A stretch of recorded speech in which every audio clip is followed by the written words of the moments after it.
اس کے بعد ہمیں نے یہ بھی دیکھا کہ مزارات پر بہت سی خلاف شرع باتیں ہو رہی ہیں. مردوں اور عورتوں کا مخلوط اجتماع یا دھمال، اس کا ان اولیاء کاملین کی تعلیمات سے دور دور کا بھی کوئی تعلق نہیں ہے، اور یہی وجہ ہے کہ وہاں وہ روحانی ماحول نہیں ہے جو ان مزارات پر آنے والوں کو نصیب ہونا چاہیے. پھر یہ بھی ہوا کہ بہت سارے لوگ جو بعض منشیات کا کاروبار کرنے والے، نشے کے عادی لوگ، ان کے مراکز بن جاتے ہیں اس کے ارد گرد. تو ہمارا مطالبہ ہے کہ مزارات کے ماحول کو پاکیزہ بنانا چاہیے، اور ان تمام چیزوں سے نہ صرف مزار بلکہ مزار کے پورے ماحول کو پاک کرنا چاہیے.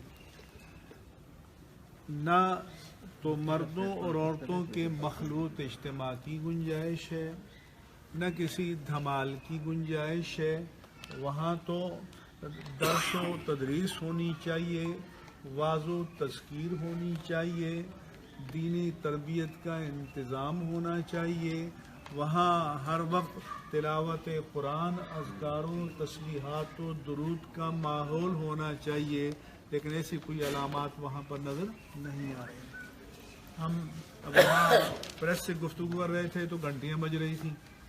مزار پر گھنٹیوں کا کیا تعلق ہے، ہم سوچ بھی نہیں سکتے کہ یہ کیا سسٹم یا کیا نظام ہے.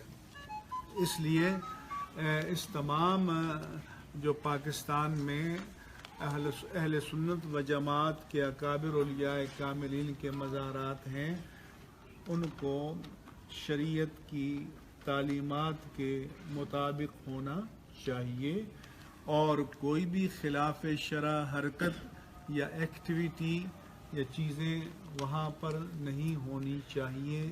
یہ ہمارا شدت سے مطالبہ ہے، اور اس حوالے سے پورے علماء اہل سنت اور مشائخ اہل سنت یک زبان ہیں، یک الفاظ ہیں کہ ان مزارات مقدسہ متبرکہ کے ماحول کو پاکیزہ بنایا جائے اور ان چیزوں سے اس کو پاک کیا جائے.